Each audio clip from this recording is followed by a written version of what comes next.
Hello, and welcome to the Things I Want My Daughters to Know podcast, the podcast redefining women's health, one unfiltered conversation at a time. I'm your host, Jacqueline Rose, and every week I'll sit down with leading women's health experts and real women to share their lived experiences, bust health myths, challenge outdated and uninformed narratives, and explore what's really possible for women.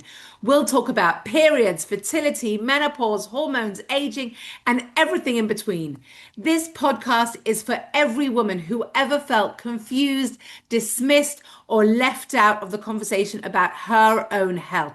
It is a space to celebrate women, break the silence, and open up conversations between mothers, daughters, sisters, and friends. Please hit the follow or subscribe button so you don't miss an episode and share this podcast with your daughters, family, and friends. Let's get on with the episode. Hello, everybody, and welcome to another episode of the Things I Want My Daughters to Know podcast. And today we are talking about a topic that is not normally spoken about. And if you usually listen to this episode with your daughters or with other people around, you may want to listen to this episode first by yourself because we're going to be talking about some very intimate things that you may or may not be comfortable sharing afterwards with family members, but conversation that you may want to listen to first by yourself because today we are talking about sex. And this is a conversation that I'm really excited to be having because it is a conversation, as I said, we don't talk about, and it's especially relevant for perimenopausal and menopausal women as our sexuality changes, as our enjoyment of sex changes, as we go through low libido, vaginal dryness, changes in our intimate relationships. There is a lot that we want to tackle here. So I want to welcome my guest, Angela. Welcome. Thank you so much for joining me. I know we're going to talk about lots of really interesting, fascinating things. So tell us who you are, what you do, and we'll get started. Absolutely. Thank you for having me. I'm Angela, the Christian Sexpert. I talk about all things sex and intimacy, usually in Christian marriage, but I actually have a large following of non-Christians, either whether that be one of my very earliest supporters, who bought into, when I started selling things online, products Mhm. and things like that, actually messaged me and she's like, I'm Jewish and I love your stuff because nobody's having these conversations, and our value systems are so similar that Yes, it still works for me. yes. And so I do have a large percentage of Jewish followers and a large percentage of what would be called evangelical followers, so people who were Mm, raised in the evangelical church and left because of problems within modern evangelicalism. And so yeah. I always like to make sure that you don't have to be a Christian to follow me, because even non-Christians should have healthy marriages. Yeah. And so I am a sex and intimacy coach, an influencer, public speaker, sex educator. I do all the things. Amazing. Yeah. And I think obviously this conversation may resonate more with people who grew up in faith based homes or faith based communities. But I think the conversation isn't happening even in non faith based communities. So this is a conversation that's going to be relevant for everyone. But we may find that we have definitely some crossover when we're talking about cultural language and cultural norms within faith based communities. So definitely this is, set up to be a really interesting conversation. So maybe let me start with the first conversation because the first question. I know that there is a lot to talk about when it comes to perimenopause and menopause and sex and intimacy. But maybe let's go back and talk about the fact that even young women, way before they get to perimenopause and menopause, are not having these conversations. So, what are the conversations that we want to be having? What are the topics we want to be talking about? What are the things before we even get to the challenges of perimenopause and menopause that we want to be thinking about and focusing on with young women and young couples? Absolutely. So one of the things that I talk about a lot is how female sexuality is commodified for male consumption. And that is Mm, both within modern American evangelicalism and modern America in general because of pornography culture. So, Mm, for people who might not be familiar, there is a cultural phenomenon called purity culture. And that primarily started in the evangelical church in kind of the 60s and 70s as a sort of pushback against the free love movement of the 60s. It also had yeah. a lot to do with like consumerism and things like that. But that's like a whole other conversation that I will geek out about. But really, the message was um, one of the primary messages to girls in specific, like girls, like from 12 to 18, was if you don't go to your wedding night a virgin, you are used gum, you are broken china, you are destroyed flour. No one will want Mm, you. You are mm, worthless if you are mm. not a virgin on your wedding night. And that movement actually spread beyond even cultural evangelicalism to modern pop culture. Because if you look at the 90s, late 90s, early 2000s, Britney Spears, Jessica Yes, Simpson, the True Love Waits movement, they were wearing purity rings. They were talking about right. True Love Waits. So it isn't just, and people get really angry when I talk about purity culture because they're like, what kind of church did you go to? It was a cult. No, it was pop culture. Like this Yeah, spread so far and so wide, it was within pop culture. yeah. And so the messaging was boys will push the envelope, girls have to be the gatekeeper. So but Mm, then when you got married, that messaging shifted to make sure that you keep him satisfied or he'll look elsewhere. Oh, mm. your husband's using pornography. How much sex were you giving him? And that language, think about that language. How much sex were you giving him? Yeah, Were you withholding sex from him? yeah, As if her sexuality was a commodity yeah. for him to consume. And it sort of attaches on to the purity piece because you had to be that pure virgin, untouched female Well, there and were save authors yourself literally, for your yes, husband, and then you were fair game for whatever your husband wanted. right. So there's two parts to this. There were actually authors who said the best gift that you can give to your husband is your virginity. Wow. Really. So I can be a screaming psychopath, abusive narcissist, but as long as I'm a virgin, that's the best gift I can give him. Right. Cool. And then the other thing is, I don't remember because I have ADHD. So it was that, and that language of this is the best gift that you can give Yeah. your husband commodified her Yeah. virginity for his consumption. Yeah. Right. And you were worthless otherwise. And so Yeah. what we really need to start with is these conversations about you are a whole sexual being unto yourself. Yeah. Your sexuality does not exist for a man's consumption. Yeah. If But then you are, also the whole, sorry to interrupt you, the purity yeah, movement please. also is sort of contrasted by women wanting to and sort of part of the feminist movement of women embracing their sexuality, and you could dress however you wanted because it was your body and men were not in control of you and you were dressing for yourself, and if men had a problem with that or men got the wrong idea, that was their problem, not your problem, because you were an empowered woman and you could do whatever you wanted. So there's sort of like a lot of these mixed messages that are floating around there. But even with that, I have to wonder how much of that is actually a sort of feminist movement versus women trying to take back their power with still a pornified view of what's Yeah, happening. Right? yeah, Because if a girl dresses however she wants to dress, if a girl is dressing for the female gaze for her to go out with her friends, she's not wearing booty shorts and, her entire cleavage yeah, hanging out. When a woman dresses for a female gaze versus when a woman is dressing for the male gaze, it's two completely different things. yeah, And so that is when I say that purity culture is the flip side of the coin to pornography culture, that's what I'm yeah. talking about. Because pornography culture is still commodifying female sexuality for male Attention. consumption. Yeah, And women, in a lot of ways, were looking at pornography to try and take control of their own sexuality as Mm, a reaction to the hyper religious purity culture movement, right? yeah, And so they swung the pendulum in the other direction, trying to empower themselves. But right, there's no resources out there for them to do that in a healthy way. Think about the only resource they had was pornography, but right. that's still a commodification of their sexuality, Yeah, yeah.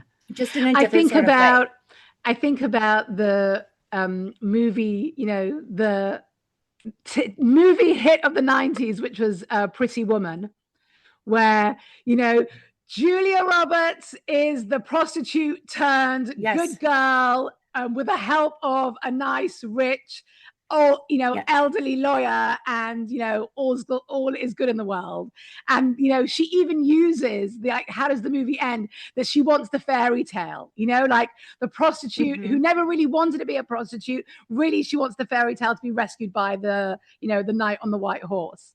And we are we're sort of bombarded by a lot of these mixed messages, and then there's the whole, again, I don't want to get into it because that's not the topic of our conversation, but the prostitution um profession, like professionals Hmm. who again are taking ownership of their profession, and this is my choice, and I'm not doing it because I need, for whatever reasons we may think, but there, it's a very, very complicated, layered, complex, nuanced conversation when we're looking at female sexuality. And in a way, as we're beginning to unpack it, it's a real shame because it got clouded by all this societal, patriarchal, misogynistic language, which at the end of the day actually doesn't serve women at all. And I don't think women really even know what their own independent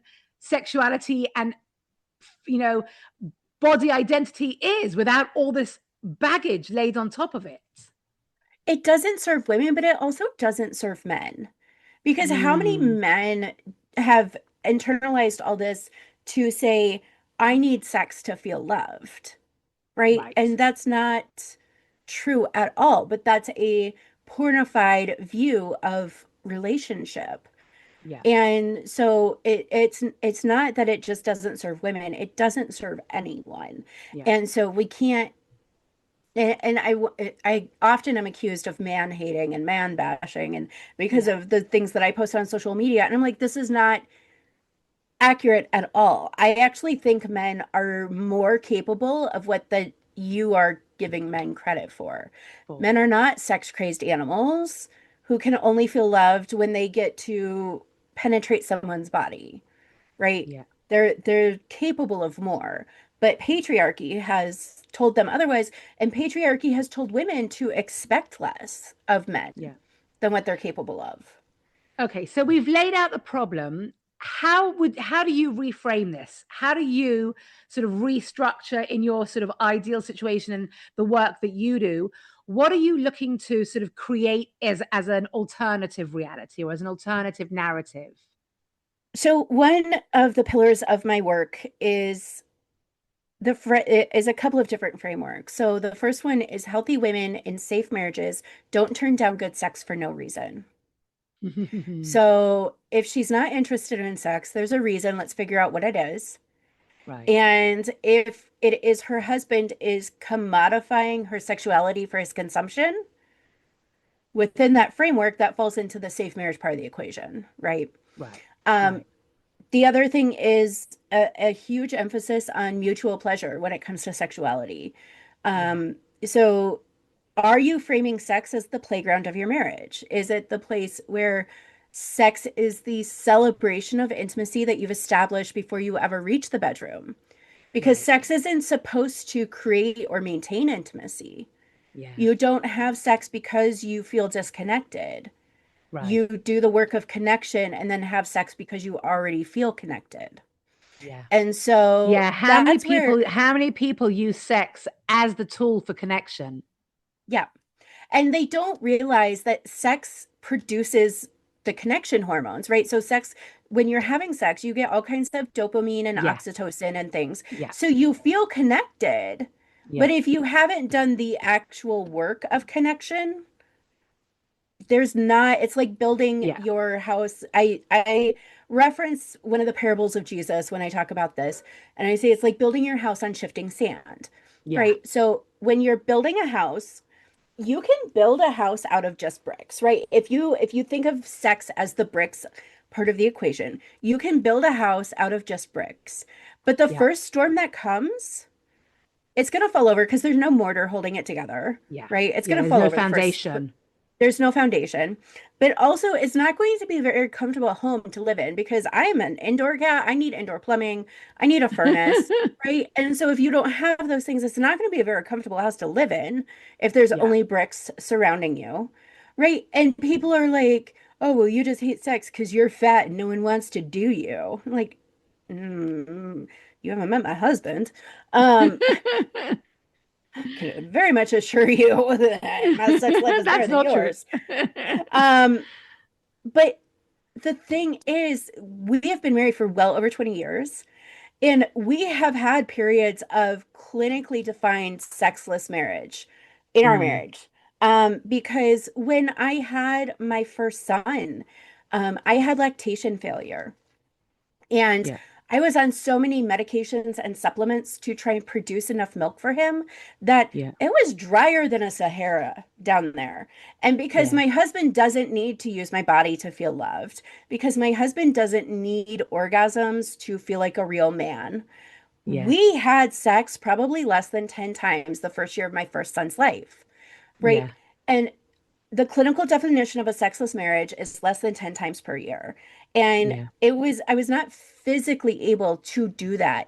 But because we had a foundation of other types of intimacy to fall back on, Yeah. we were completely fine. Like Yeah. he was not at any point like whining or upset about it because he knew that the priority needed to be my child and my health, right? Yeah. And he was the one at one point, like there were more than one point that I was like, I'm just going to give up. Let's just give him formula. And he was like, no, this is important for both of you. And I'm not Right. formula bashing. That's not the point. It was a choice that we were making Yeah. for our family, for us Yeah. personally. And that's the point is I teach that there's 13 different types of intimacy we can experience in marriage. Sex is only one of them. Sex is Yeah. supposed to be the celebration of intimacy that you have established before you've ever reached the bedroom. And so many people don't think about the fact that in a normal marriage that lasts well over 20 Yeah. years, there will be seasons where sex is not an Yeah. option. Not Yeah. because she's pouting that you wouldn't buy her a purse and Yeah. doesn't want to have sex with you, but Yeah. because physical challenges or other things, like there was Or a season, yeah, emotional challenges, stressful situations, you know, sick we kids, had a whatever it season, yeah, is. we Yeah. had a season where he was an over-the-road truck driver, and I Yeah. literally did not physically see him for 4 months. Yeah. Yeah. So there was no sex that Yeah. in-person sex that could be happening Yeah. if you're not in the same state. Yeah. And so people don't take that into account, and they're putting all of this pressure on sex Yeah. to create and maintain intimacy, Intimacy. and things are just going to fall apart. Yeah. Yeah. And I think you know, we always like to believe that long-term committed relationships are always going to have the same heat and the same energy and the same vibrancy as they have in the early days. But if you are in a long-term committed relationship, things change, you create connection, as you said, in other ways, and you're going to have ebbs and flows. There are going to be times when you're more available mentally, to be able to connect in that way. I mean, just logistics, we have, I don't want to reveal too much about my personal life, it's not fair to my husband, but we now have a dog. The dog likes to sleep in our bed. That doesn't really, it's not really conducive to nice intimate spontaneity when you've got a dog sleeping in the bed between the two of you. Right. Like I was just telling you before we started recording, last night we wound up with an 11-year-old, a 5-pound dog, and a 40-pound dog in our bed last Yeah. night. So, like, sometimes things just Yeah. happen. Life Yeah. happens. We have, and then people get so mad at me because they're like, it's your priorities are out of line because it should be God, your husband, and then your kids, and your kids shouldn't be in your bed. Yeah. I have the next 40 years Yeah. to sleep in a bed with just me and my husband. Yeah. I have 18 years Yeah. where my kid in the middle of the night might need us. Yeah. If you have a long-term perspective Yeah. of, I'll meet my kids' needs while they're here because they won't be here forever. And that Yeah. doesn't mean I'm like deprioritizing my marriage or not investing in my marriage. It means that sometimes the kid goes to the babysitter so that we can have a Yeah. night alone. And Yeah. sometimes we have a kid on our bed Yeah. because his needs took priority over everything else. Yeah. And as you It said, doesn't also, have to be if, one or the other. yeah, and as you said, I think if you frame it in the context of intimacy in the bedroom is the celebration of everything that's gone on before it, and you've got all these other steps of connection and intimacy along the way, then that's just one expression of intimacy that doesn't negate the whole relationship. It's 1/13th of the entire pie, Yeah. right? And the Yeah. other thing is one of the intimacies that I talk about is parenting intimacy and parenting as Mm, intimacy. So every woman wow. who has just given birth and watched her husband do skin to skin with their newborn knows that moment. And I don't care how, like, very few Yeah. women have not had this experience, but your ovaries stood up and said, "Do it again." Right? Even Yeah. though, like, you didn't actually want to do it in that exact moment, but you had that moment of, oh my God, that was the hottest thing I've ever seen in my entire Yeah. life.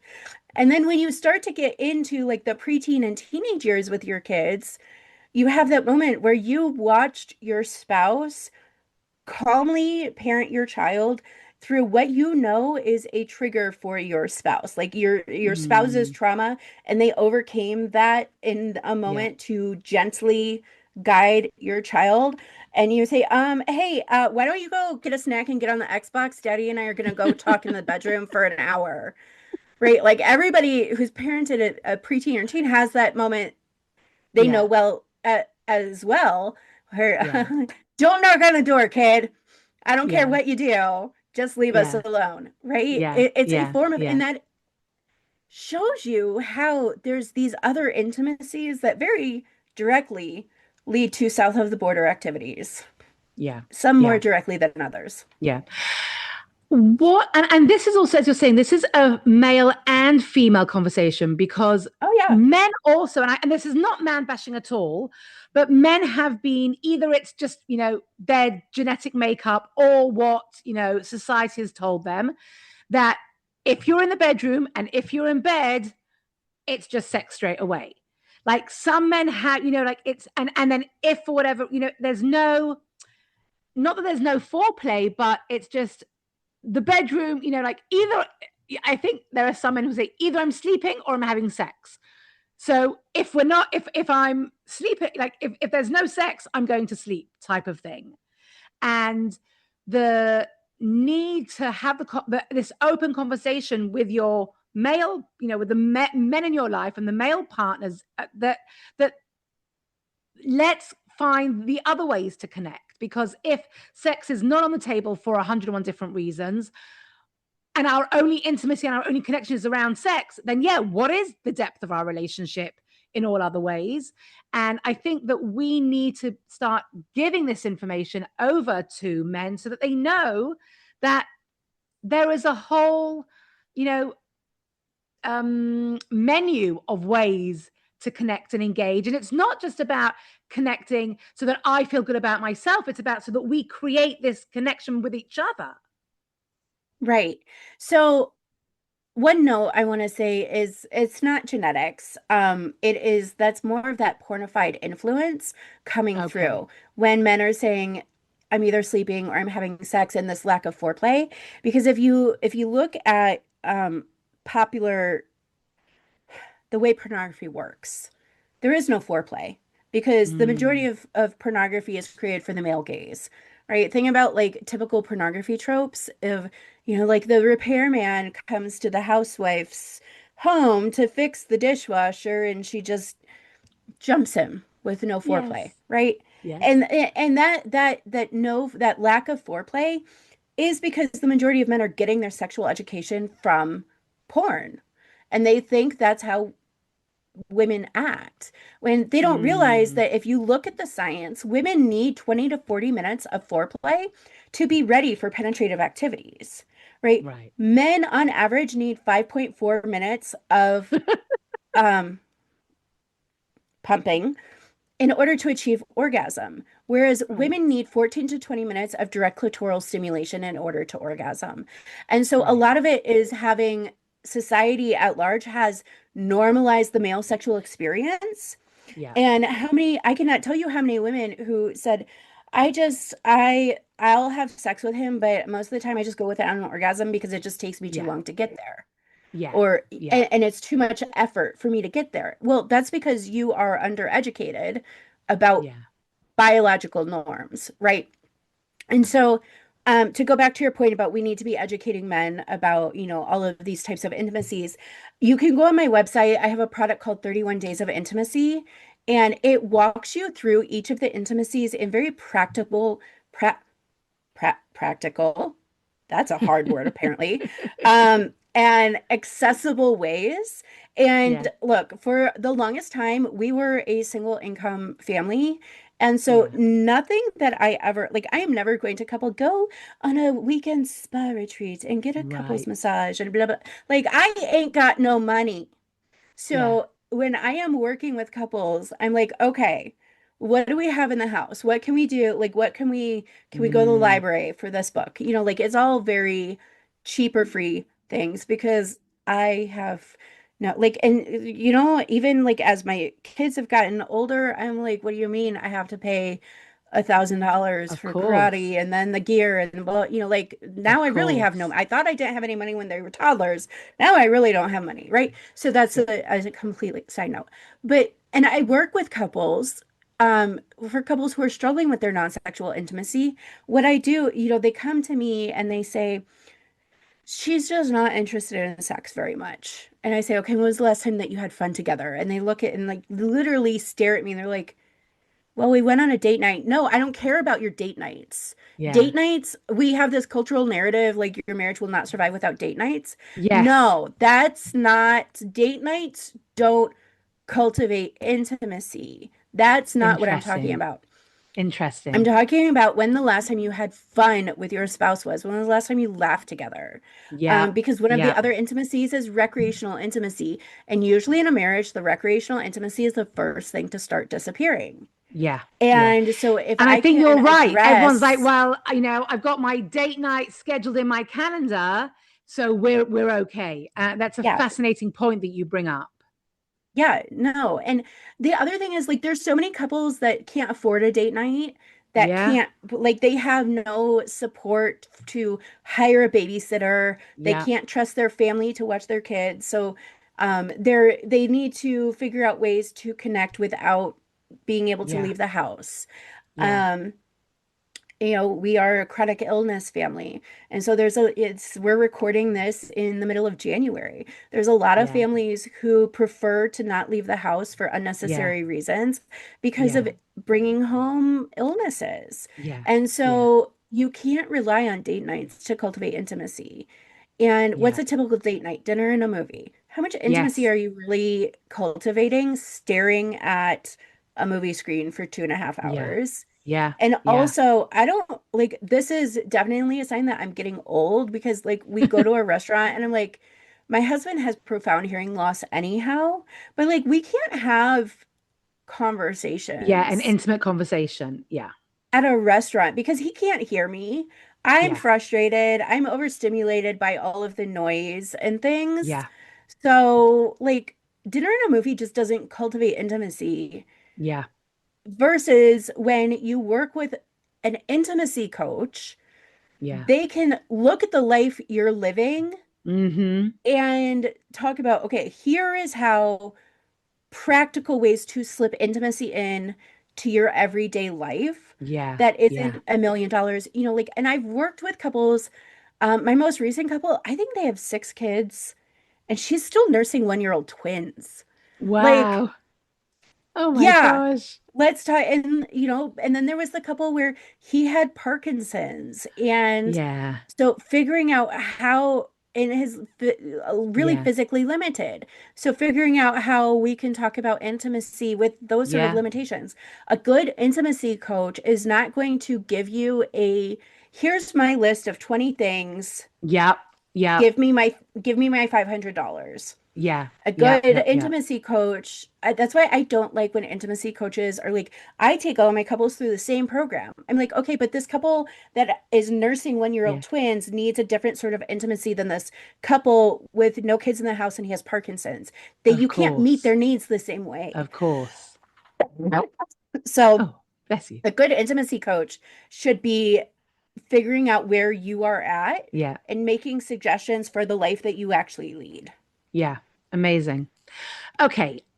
We understand this sort of for a specific age of women, but then we Hmm. hit perimenopause, and guess Ugh. what? Everything changes again.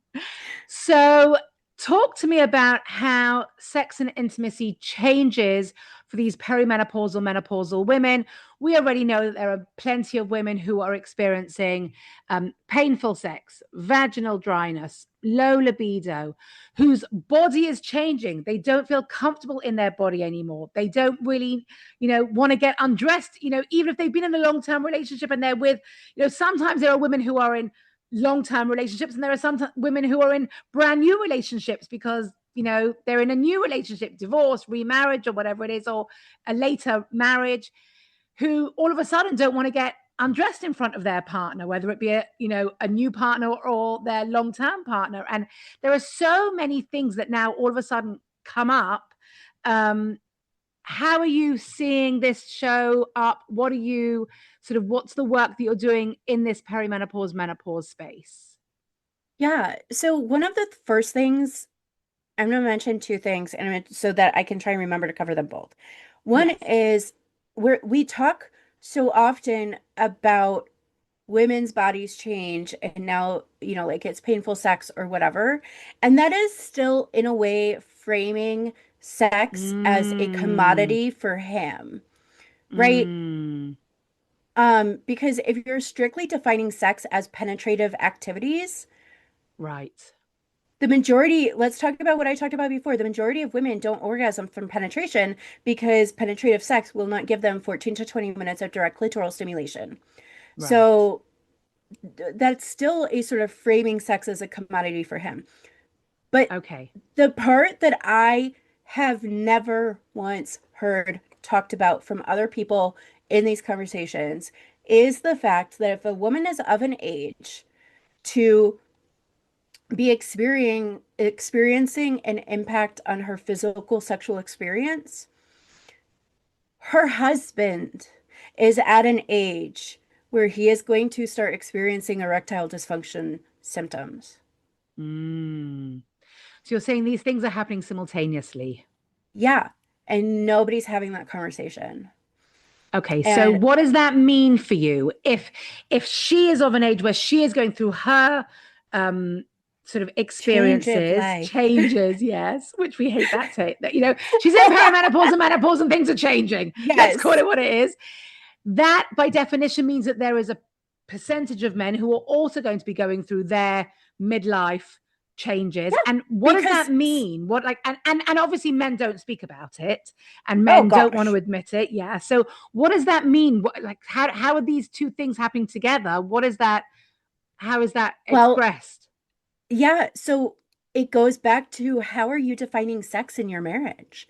What is Mm-hmm. the role that sex is playing in your marriage? If you are relying on sex to create and maintain intimacy, and suddenly one or both of you is struggling to do sex in the way that you have traditionally done sex, Yeah. what does that mean for the overall marriage? How are you defining sex in your marriage? Do you think that it's not really sex unless he penetrates and orgasms inside of her?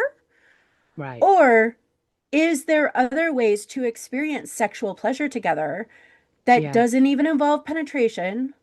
Yeah. Maybe we have a massive orgasm gap in America with over 90% of men orgasming during a sexual encounter versus less than 50% of women orgasm every time Yeah. during a sexual encounter. And Yeah. so when you are defining sex, is it just his orgasm? Or are you Yeah. taking her orgasm into account too? Yeah. And That has because to be the we first are, step. and we're talking about things obviously very openly, but if we're talking about faith-based families, faith-based couples, faith-based communities, they're not even having these conversations. The No. thought of having non-penetrative sexual experience is not even coming into the conversation ever. Well, right. And even further than that, I had a man last week call me Jezebel, call me a heretic, tell me I am leading people to sin at the suggestion that a man did not need to finish inside of her. Right. Because he was saying that if you are not there is Catholicism and maybe a couple other sects of Christianity that say that sex must involve penetration and the man finishing in the woman because the couple must be open to life. I'm like, Yeah. that doesn't make any sense because if she's past menopause, there ain't no life happening. No, Sarah is dead and gone. Yeah. Sarah had her day and that's the only one. Yeah. Um, Yeah.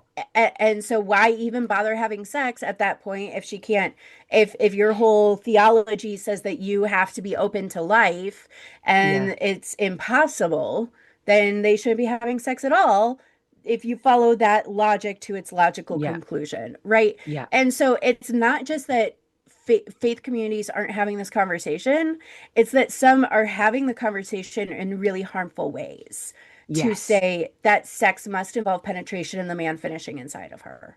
Right. Right.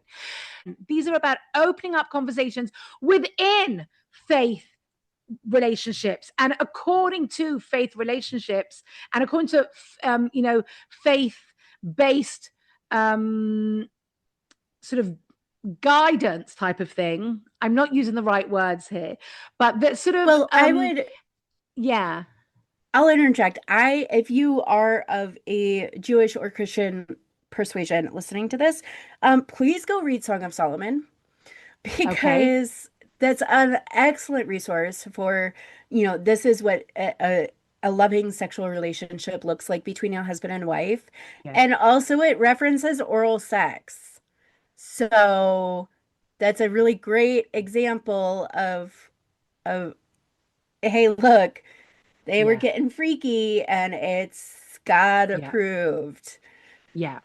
Well, I think that's the point, that there is a lot more available for intimacy and sexual connection that is not just the way that we understand it of penetrative sex. And I think that Right.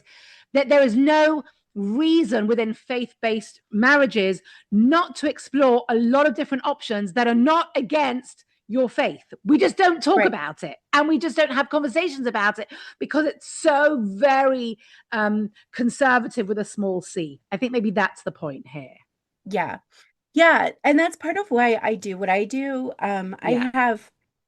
I have a um private Patreon community where what I say is I'm teaching all of the spicy things I can't teach on my regular socials.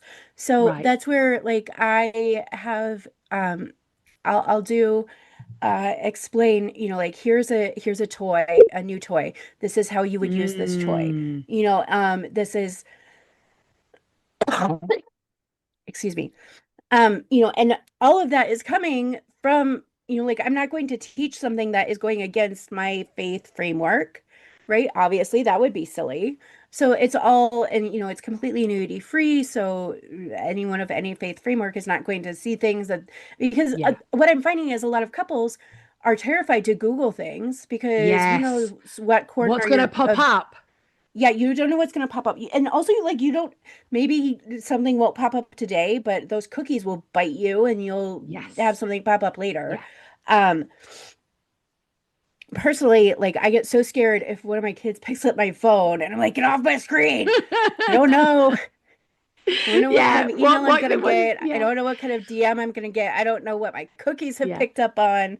Yeah. Um, Yeah. you know, Yeah. so there's that. But so like I have cultivated a space where couples can go and learn, like maybe you are a couple where you are experiencing the orgasm gap and she struggles to orgasm, especially it can be harder one of the things that we don't talk about is as women's hormone levels fluctuate, Yes. it can get more difficult or easier for her to orgasm Yeah.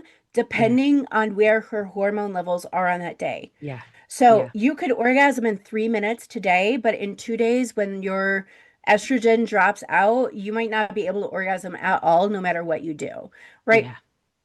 And so this might be a time where couples, maybe they've never used vibrators before, but maybe they're ready to consider their options there.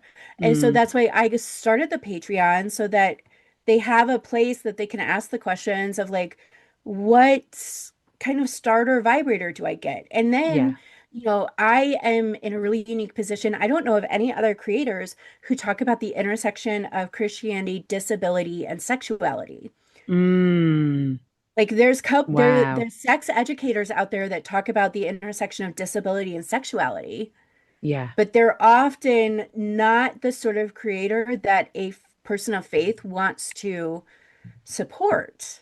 Yeah. Yep. And Yep. Yep. so a lot of the work that I do in my private community is talking about, okay, here's how you can use this device, but also if you have a disability that affects your hands, this is why this is a great choice because you don't have to Mm. use your fingers to hold it. Or, if Mm. you have an issue with bad knees, this is a Yeah. great option for you to introduce into your bedroom because now this is going to accommodate your bad knees, right? Um, Right. and we're women in perimenopause and menopause are getting to an age where maybe he's got bad knees and she's starting to get arthritis in her hands, Yeah. or, Yeah. Yeah. things like that.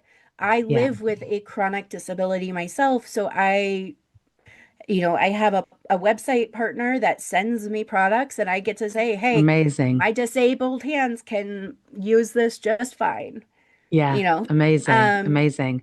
I just that's want to go that's back for another a layer to second. that Yeah. Yeah. Yeah. conversation. Yeah. No, it's super important. I just want to go back 1 second because I don't think we um dealt with this properly when we talked about in perimenopause and menopause, the changes that the woman is going to go through, and Mhm. therefore that may impact her sexuality. And we talked about the physical changes like, the vaginal dryness, painful sex, Yeah. etc., that is then related to having other types of sex. But we didn't.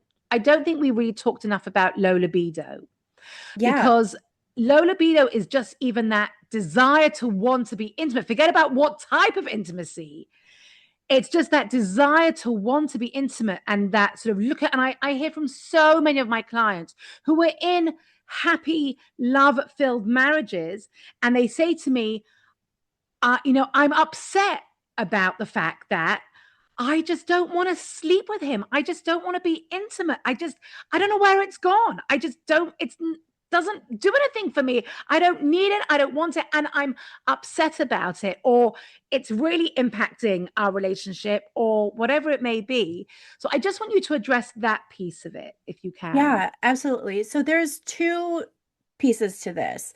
There's the brain part and the physical part. And please Okay. remind me to come back to the physical part because I'll probably Yes. derail myself. Shocker. I'm Um, writing it down. yeah. Okay, so the brain part of it is going back to a lack of education and how we as a society have normalized male sexual experience. In her book, Come As You Are, Emily Nagoski does a lot of deep diving on female sexuality research. It is not written from a faith perspective, so don't go in with expectations that it's something faith aligned because it's not. But if you can look at just the science that she talks about, it will change your life as a Mm, woman experiencing sexuality. But she talks about there's two different desire types. One of them is what we have as a society normalized what sexual experience is supposed to be, and that is spontaneous desire. That is what right. men stereotypically experience as spontaneous desire. Hey, the sky's blue. I could have sex, right? women stereotypically experience responsive desire. Okay. That is, your body has to be doing spicy, sexy things before your brain gets with the program and goes, yeah, I want sex. I love sex. I want to have sex. And that is Right. why when your husband comes home from work, you're elbow deep in the dishes and he says, hey, do you want to have sex tonight? And you go, no, I don't want to have sex. There's nothing sexy happening here. Yeah. And then you guys have a fight. That's why that's Yeah. happening because you experience responsive desire and there's your body's not doing anything. In fact, your body is doing the opposite of sexy things. So Yeah. obviously your brain says, I don't want to have sex tonight. Yeah. So your brain needs your body to be doing spicy things in order to have sex. And so the way that there's two approaches here. The one is your husband could walk in and say, hey, do you think you might want to try and get in the mood later? And that's a much different question than, hey, are you in the mood to have sex? No, I'm Yeah. not. I'm never in the mood to have sex. If we're relying on me being in the mood to have sex, it's not going to happen It's not going because to my happen. body needs to be doing spicy things before I realize that I Right. love sex, right? The other one, and then you can also do things to try and hack your own responsive desire, and that's things like cultivating a sex playlist that you listen to while you're having sex, and then you start listening to that when he tells you that he's on the way home, and so your brain starts to make those connections. There's other things that I do with my couples in sort of like scripting sex, ritualizing sex to try and train your brain to trigger, sort of jumpstart all of that. Yeah. That's a conversation for a coaching session. But then the oh gosh, okay. The And physical then the piece. physical, yeah, the physical piece of it is if you're like, well, okay, now I'm starting like we're making out and I'm still not getting to where it's like, yes, I want sex, right? Yeah. Um, there are you can talk to your doctor about like a topical cream that you would apply that may I'm not a medical professional. I think it's an estrogen cream or it's a Yeah. testosterone cream. I don't Yeah. remember which one it's a Could be a cream that testosterone cream. yeah, it's a cream that your doctor would prescribe to you that may help with that. But there's also things that you can get over the counter that may help. So you could try um a cooling lubricant or a warming lubricant. And that the introduction of just a unique sensation Mm. to your vulva and vaginal canal could be enough to kind of trigger your body into getting with the program. Right. There are things called clitoral stimulating gels that you can get that would they what those do is they help bring blood flow to Right. the area. And so that can kind of get your body to sort of get with the program. Yeah. You could get really crazy and you could do something like get a Bluetooth enabled vibrator. So like a Lush 2 or a Lush 3, where it's Right. a vibrator that you insert and you just wear while you're doing dishes. And then you and your husband can control the vibrations from your phone, his Right. phone, before he's even in the same house as you, while he's Right. on a business trip across the country. Um, and then the novelty of the experience, the I Yeah. don't know when it's going to turn on, I don't know when it's going to turn off. Mm. That is something that a possibility as well. So, and there's other things, but those are some ideas of things that you could do to Yeah. try and sort of hack the system. Yeah. Yeah.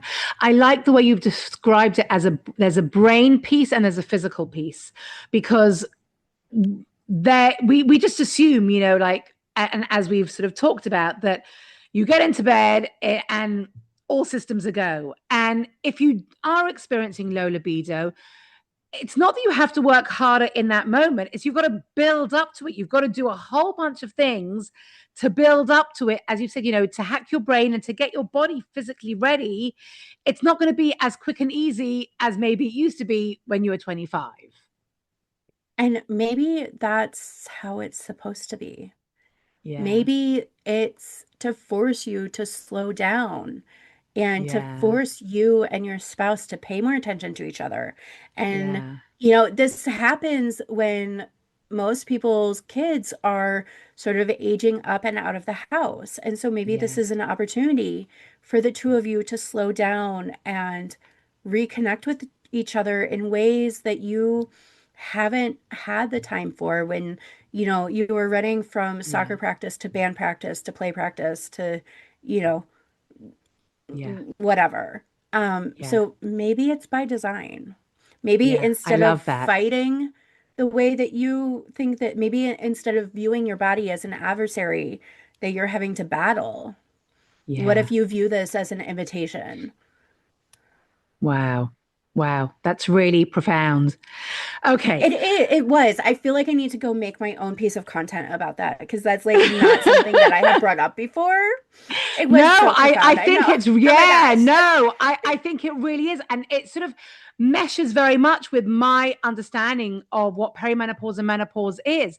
And I don't actually think that perimenopause and menopause is the big event. I think postmenopause is the big event where we're going to spend the next 30, 40 years of our life in postmenopause. And perimenopause and menopause is just the journey we have to take to get to postmenopause. And in postmenopause, everything changes again. And especially for women, they become, I think, very sexual and very in touch with their Mhm. sexuality and very confident in their bodies. And they want different things again from an intimate sexual relationship. So I actually love what you're saying because I think it really meshes with what is this whole perimenopause, menopause experience all about?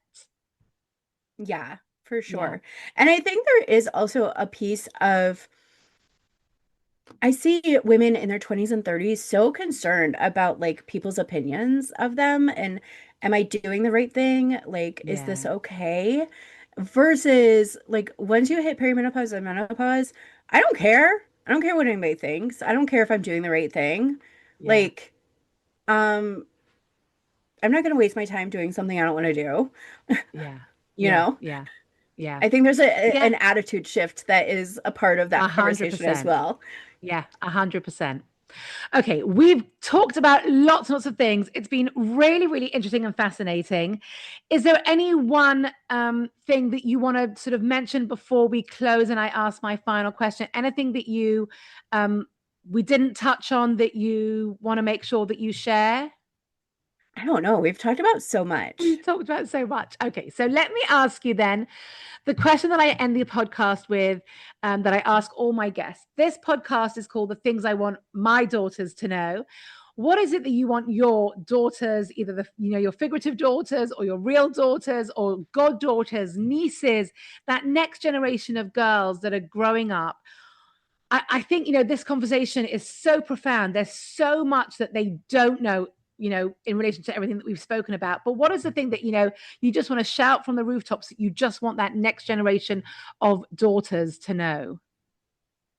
You are a whole sexual being unto yourself.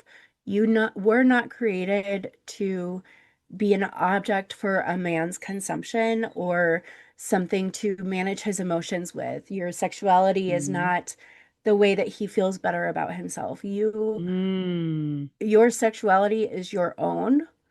Do not ever allow a man to consume it or dim it or take advantage of it.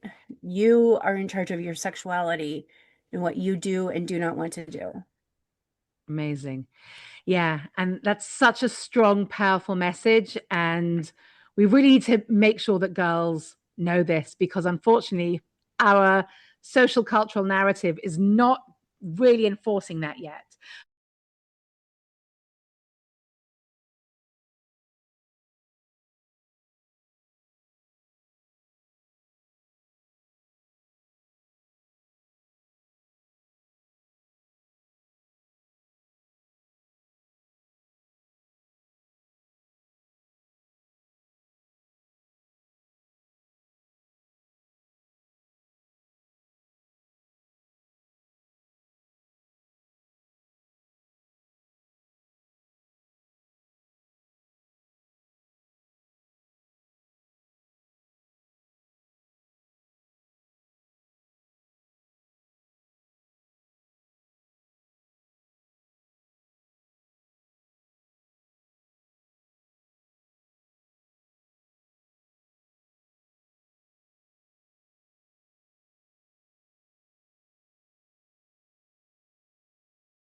Angela, this has been a really profound conversation. I'm absolutely sure it's ruffled a lot of feathers. I'm sure it's made people yell down their telephone or their screen at us, disagreeing with a lot of what we've been saying.